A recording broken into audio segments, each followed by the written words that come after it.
Having some fun this weekend and this kicking off Friday. The clubhouse coming up next. Very excited for our next guest. He's a local son who's done incredibly well. He's a hometown hero, and I see him right here, and you recognize him, one of the great actors. In fact, he just wrapped SEAL Team, an incredible show, and he was filming in Colombia, and he needed some dose of home. And there he is, you see him, the great David Boreanaz. What's up, brother? Welcome home, baby. Man. Yo, my man, can you hear me all right? Is it good? We are great. Dude, I'm on the porch in Haverford. You summed it up. You know, when I finish a long run on a show or something like that, which we just had, I like to come home to Philadelphia and get beat up. I like to get humbled. I like to get my roots, kind of turned, spun up a little bit. You get your foundation back. You feel the love. And I'm telling you, you are part of that love and brotherhood that I tap into. And when I know that I'm on with you or talking to you, I know that I'm on the way to healing. I love what you said to me. Like, this is why, it's funny. And you know this better than anybody. You've been doing this a long time. You have been a part of many, many successful shows, long-running shows, Bones. I mean, you can go on and on and on and on. And it's easy to get wrapped up in the Hollywood thing. You have never, ever done that. In fact, you've always been true to Philadelphia. It's part of, like, who you are. And, like, you never went Hollywood. You got to keep giving it back. Like for me, it's always been, like we talked about the foundation, and we just wrapped shooting in Colombia, which was a really arduous task for SEAL Team. And, working with those brothers in arms, I'm repping the soul of Philadelphia, the heart of Philadelphia. I bring my teams onto my characters. It's just something that I identify with, whether I'm, producing or directing or acting in specific episodes or shows or sequences. My game plan is always focused on the Philly mentality. Whether it's like, how are we going to frame this shot? Let's dump the puck in. Let's find the actors, right? How are we going to box this out of a corner here? We need a little Embiid up top. Let's move him around for like a little jumper and dish. Like, what is a team like a Phillies right now and how they represent teamwork and how they're all hitting and contributing to this win cycle that they're in. To me, that's in the blood, and I've always maintained and kept that. And also, my father and my mother have always installed that into me. Growing up as a young kid, spending time here, and growing up in Villanova, seeing the Wildcats win in '85, what Raleigh did, and just staying true to your roots is so very important because, as we all know, you get a little bit of touch of that success, whatever that may be, you got to stay away from the ego. You got to be balanced with the heart, and that's most important. And I'm so happy and humbled to say that, I'm a true Philadelphia guy, and it means the world to me to be back home and, throw down some steaks, get a little water ice, go have dinner with Big Dom, go to the saloon, hang out with Lettuce. Lettuce is David's son, who's an amazing, amazing young kid, man. He's unbelievable. What a guy. And, of course, last night, you, Lettuce, and Big Dom, everybody's favorite Eagle, right? Big Dom, at the saloon. What did you order? You know what? We just stayed with steaks last night because Jaden and I, we've had a few Italian restaurants we've hit up since we've been here. I've had more bread to last me 2 years in one day. So, we had the filet, we had the stuffed peppers, which were amazing. We had the clams casino, which was like, it was so beautiful, and sitting there. And like, what was great about it, we were just talking about family and experiences. It was more about when you sit with with good friends like that, and you're having a good steak or a good meal, you just have these great moments that just will be etched in your heart forever. And when I'm able to come back and sit here with you, we went out to dinner last time we were here. We talk about our families, we talk about our ups and our downs. That to me is good conversation, and that's what it's about. Yeah, it's the best. I would have been there if Massimo didn't have a game last night. I would have been Yeah, with you guys. I know. And Big Dom was like, "Hey, shout out to Ant, man. Like he knows. He's like your neighbors, so it's all good." Yeah, we live real close to each other. It's pretty cool. So there's a million things I want to talk to you about, Yeah, especially with Philadelphia sports. But I got to talk about your shoot, all right? Because yeah, this is a big deal. This is an incredible show, all right? You just got done wrapping the entire show. yeah. 7 seasons, arduous seasons. And I want you to take people behind the scenes a little bit and Hmm. what you had to do, some harrowing stuff, like Yeah. amazing things. So what I don't even know what this shoot was like. You and I were texting throughout the time, and you were like, "Dude, it's a lot, man. It's pretty Yeah. deep." It's heavy. I mean, the mental capacity and the physical capacity of shooting this show now for an amazing 7 seasons and 8 years of my life playing a Navy SEAL is what we do, which makes I'm so proud of the show is that we're very practical. And when I say that, I mean we shoot for real. We shoot the way these special operators would operate in specific missions. We've traveled the world, whether it be in Serbia, in Jordan. This past season, we were in Colombia and Santa Marta, and shooting in the jungle. So when we hit these areas, we're going full tilt. And I've always explained it as though when we were on the network and shooting 22 episodes, it was like a season for, like a hockey player, or a season for somebody who's in sports has got to get through the regular season, then hit the playoffs and end with a big bang. So for us, it's for me personally, it was a rewarding experience, but most importantly, it saved my body a little bit because what we do and how we shoot these shows, it's live action, a lot of handheld stuff. We shove the lens in people's faces. We get to the emotionality of it, and we could be in an amazing location, and it's rough, it's humid. Our gear is about 30 pounds compared to what real seals wear, which is about 125 pounds. So god bless them. And I mean, and heading into these sequences, your body gets torn up, the knees, the hips, the shoulders. The amount of MRIs that I have gotten in 7 seasons is ridiculous. I'm done. It's over in a good way, but it touches you spiritually, especially for this episode. What Jason Hayes is dealing with how do these men, these special operators, deal with a kill?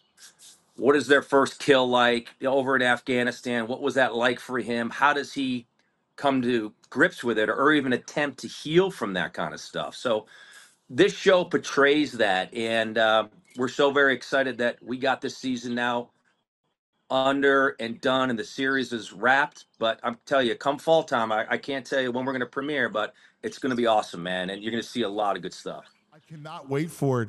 How, how do you, when you get into character like this, especially this, which this character is all encompassing, right? It just kind of Yeah. overwhelms you and kind of takes you over. How, a, how do you make that transformation? I know you have many experts and real Navy SEALs that you talk to regularly and who consult on the Yeah. show. But how do you do that? How do you make that transformation? That's a true gift. Well, I owe a lot of that to my acting coach, Ivana Chubik, who I've been working with for my whole career. And she's a very astute teacher in the way that subtextually you apply what the dialogue is going through to what experiences you have had, in your life, your arduous overcomings, your good times, your bad times, what's happening in your life, and how you approach that specifically in scenes and subtextually what's going on in my head. So it's especially for a show like this and a character like this, it's a deep dive into the subconscious minds of things you may have buried, right? Or things that you may have put in your closet. Say, you know what? I need to open those doors and understand that angst, or understand that joy, or understand that peace that I've had at certain times, and apply it to this character. Now, given the fact that we're shooting in these crazy locations, the environment helps. When we're on a mission and we're fighting the enemy, we're always with the minds of the SEAL. We never go and cross the line and go with the enemy, because that's what the show is all about.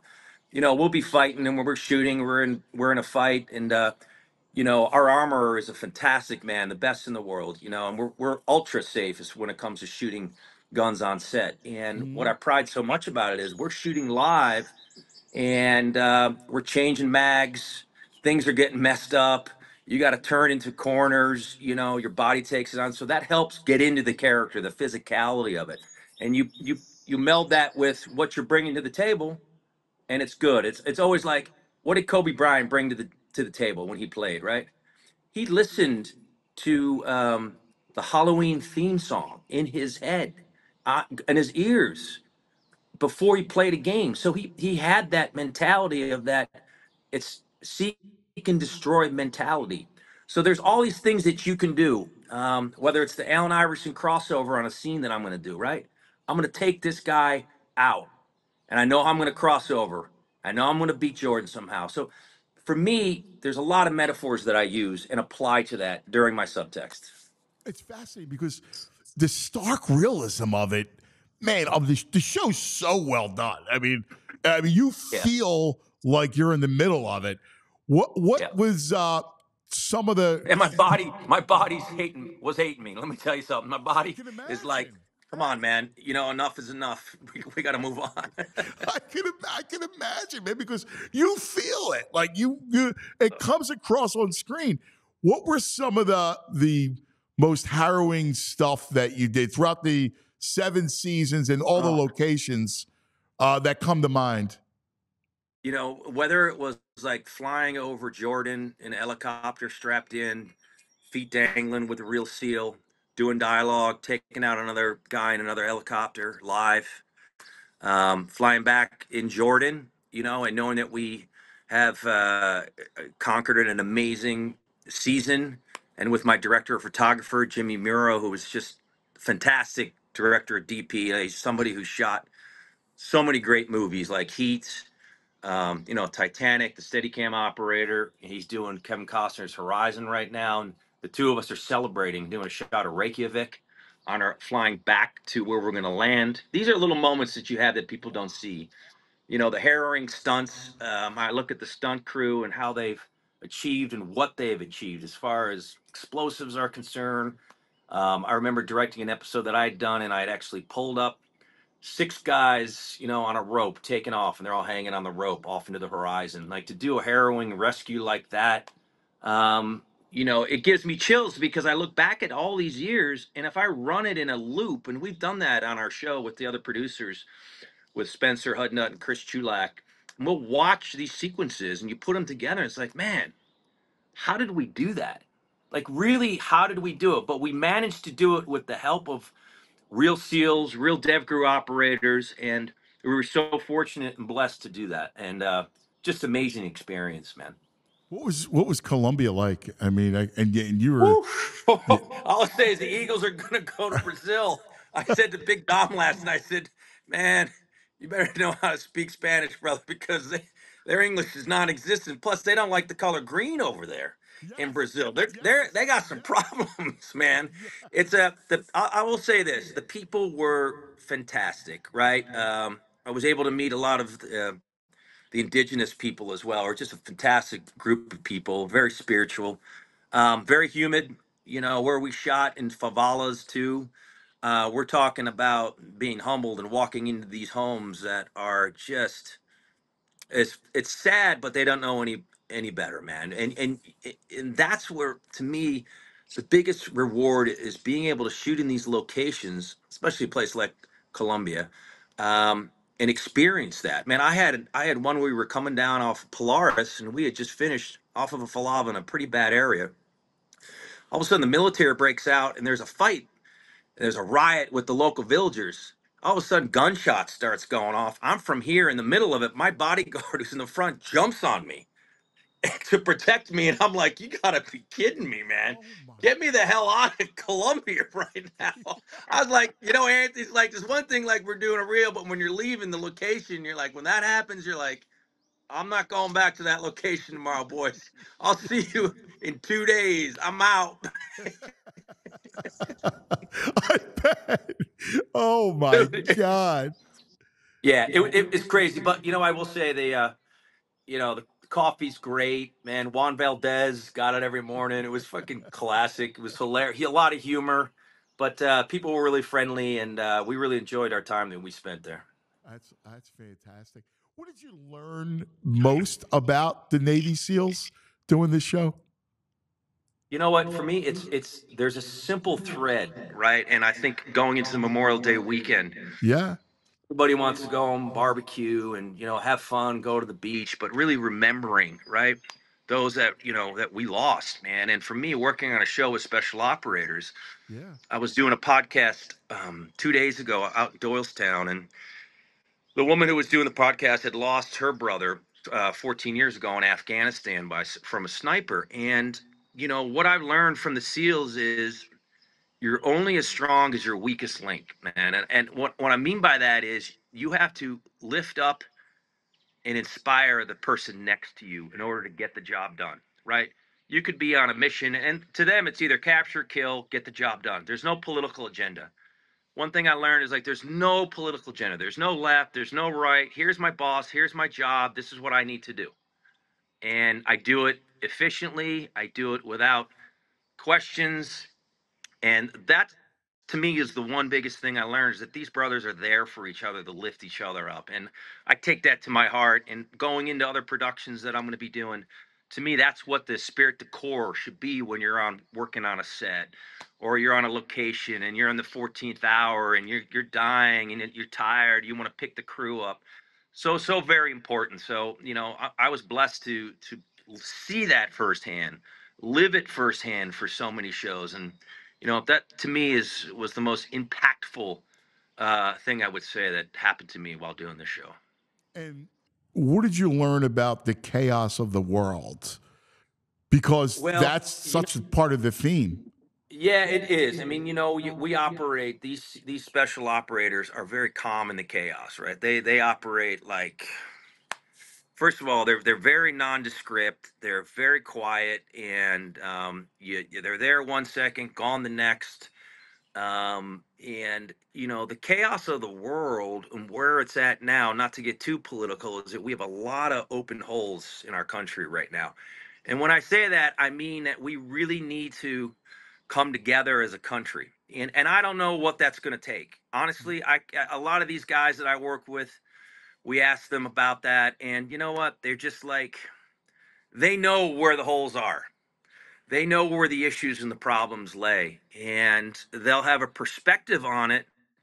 But I'll tell you what, man, when shit goes down, they know how to a take care of it their own way to protect their perimeter or their 360 world, right? Or they jet, they get out and they bunker down, and it's phenomenal. So there's a lot of disruption in the world, and I think it's more so. Uh, and about the social media concept. I look at my daughter who's 14 years old and I say, man, the amount of content and that is coming through these airways now with AI, social media, everybody wants everything tomorrow. They can't go through the process of hardship, the process of love, the process of joy, the process of what a friendship is to somebody. They all want it immediately. And we're not going to get anywhere immediately with things, people. I'm telling you right now, there's got to be a process of understanding and put your phones down for a month or whatever it takes. Now, I'm not dissing the phone and saying, hey, Yeah, there are some really good things and great things that you can get off social media, but it's overtaken the world. Look at artificial intelligence. yeah. You go to restaurants now, there everything's going to be automated, man. You can't change things. It's all AI, and it's very destructive to the soul. It is. Quiet. Like we need quiet as people. Yes. And you know what, Anthony? It's very true because, they're quiet, simplicity, sitting on the porch, listen to the birds, man, hear the dogs bark, becoming one with nature, man. Like you feel that. It's like that to me, that's also what my craft is all about is understanding that, learning that simplicity and that quiet, not being so overly reactive or not being so obnoxious, right? Hearing, listening, being there in the moment we all have that. Just sit down, shut up. And here I am saying that in Yeah. Philly. You go to the ballpark, you tell people, just listen, quiet, shut up. They look at you and be like, what the fuck are you talking about, man? I'm glad it's such a great transition or a great segue in that the simplicity of going to the ballpark and feeling like I'm so happy you went to the game the other day. You took Dad and you got to experience something. It's a beautiful phenomenon that's going on at Citizens Bank Park, and the spirit that's in this state. Like the Phillies are playing great and all, but the spirit is different, man, at that ballpark. Yeah. It is because you see them. And my mom commented about this the other day. She's like, "Man, this team is playing great because," and I know that, she says, because the way they come off the field in a win, they're all there for each other, right? Ball players, they do the line, they do the clap, but you see it a little bit more differently with this ball team, and you see it in the management, and you see it how the coaching staff replies to, "Oh, well, you've won so many games." Well, it doesn't mean anything. We won all these games. We're gonna win all these. What does that mean? The goal is to win the World Series. That's it. And I look at it and I go, yeah, there's a simplicity about it. Seeing the ballpark and seeing everybody on that level, we could capture that, right? And somehow remember that and bring it on outside the ballpark to our fellow friends and our brothers, right? And here's the big thing that I want to try to get across to people. We can agree to disagree on something. But you know what? We could still share a drink. We could still sit at the bar and we can get drunk on laughter. We can get drunk on joy. We can get drunk on what's going on in our lives. We don't need to go at each other and hate each other because of a view or specific. Don't push agendas on me. Don't push agendas on this Philadelphia team. Let the process unfold. And everyone likes that name, the process. Yeah, the process. What's it about? Well, guess what? We all have the process, man. We get up in the morning, we have our coffee. That's our process. These guys are on pedestals getting paid a lot of money to play sports. That's their process. So let them do their process, because when they're winning and hitting home runs and everything's great, listen, that's the process. But in Philly, what I love about the sports teams in Philadelphia is they're going to let you know when that needs to be adjusted. They'll let you know when that process is not working. And now it's like, and that's what I love about the honesty, the blue collar mentality. Is like, whether it's the Eagles, the Phils, the Flyers, the Sixers, they're gonna let you have it, man. And you know what? I respect that. You can agree to disagree, but they respect each other. Yeah, it really is. Hey, we also have some hope with the Flyers. How about Michkov? It looks like he's going to be able to come over. Man, It could be. For people who don't know, David is a huge sports guy, right? And he's an incredible hockey player. He played hockey. Lettuce played hockey. And I know how much, I know what the orange and black mean to you. I've since I was talking to Steve Coatsy, who retired last year. I went to his retirement party. I was fortunate to be there, and spend time and see these great people like Bobby Clark, Bill Barber. You talk to them, and Schultze, and just Watson, man. Like, these guys are like, man, they just grunt with passion, man. Like, they're Flyers, right? They have that spirit. They're like, man, we won 2 cups, man, and we're just trying to get back and rebuild this team. Um, and what's interesting with the Flyers organization is, I feel at times they're pressing a little too much. I love what Torts has done with the culture. I've loved what he's done, the turnaround and specified with hard work and who he's going to go after. He sees something in somebody and he says, I'm going to ride you. I'm going to ride you because you're a better hockey player. You're a better athlete. You're a better person. And I want to see that. And I respect that. Now, with the development of these players, like a Michkov coming in, who knows? We don't know if that's going to happen this season or if it's not. But he was overall a good pick for Philadelphia, heading in the right direction. But we got to see how that translates. We have to see. I mean, we got this goalie that came. He was 6'8". Man, he was looking down. He was confused. I don't know about who knows. Yeah, man. People either come here and adapt or they don't. Like, you look at what Bryce Harper's done, right? You look at these certain players that have played. Randall Cunningham for the Eagles. How impactful was that guy? Allen Iverson for the Sixers. Charles Barkley, Julius Erving. You know, Pete Rose, Greg Luzinski, Larry Boa, right? These guys, they become the city. And in tune, we enjoy it with them, and they enjoy it with us. It's a give and take. And when they're playing certain games, you're like, we're off, man. The fans are off. The players aren't playing right. But that's Philadelphia, man. That's what I love about this city. It's the best, man. And you're right about Bryce. Bryce gets it. Harper is one of the greatest faces of a team because he loves it. He loves it here. Like, he's embraced this culture. He raised his family here. He wants to be here with his family. And I think, once you go all in, and that's what Harper did, you went all in, and this is what you get. Like, you know what, Anthony? Got to go all in. You look like Jason Kelsey, man. He goes all in. Yes. Here's a guy who celebrates. I look at actors, certain actors that I really admire, right, man? And I go, man, these guys go all in. They love what they do, and they celebrate the way it should be celebrated with the people that they love celebrating with. And that's what Kelsey does. That's what he did, right? And it kind of lifts everybody else up, and it becomes this thing, which is amazing to watch, man, and amazing to be a part of. And it's great because I see like the Eagles and the Phillies, right? Then you got the Sixers, then you got the Flyers. It's like there's always a pendulum, right? And how good they are, how they swing back and forth. But man, this is Birds country right now. It is Birds country because Lettuce, my son, man, he's obsessed with our picks and how they're going to unroll. And we got to know certain situations. Are we going to Brazil? Are we not going to Brazil? You're going to have a problem with all that green there, man. Well, let me know if you want to go, all right? Because if we want to we'll go, man. I think it'd be fun. I mean, right. It might be. We're in.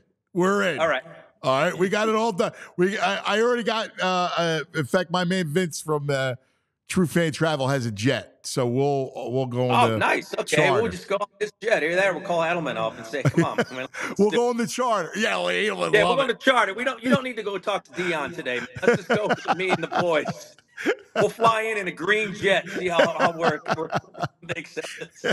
I gotta tell you, brother, it's great to have you. You are a treasure of Philadelphia, an incredible actor. You're amazing at what you do, director, producer, and you just make Philadelphia proud. So we love you. Man.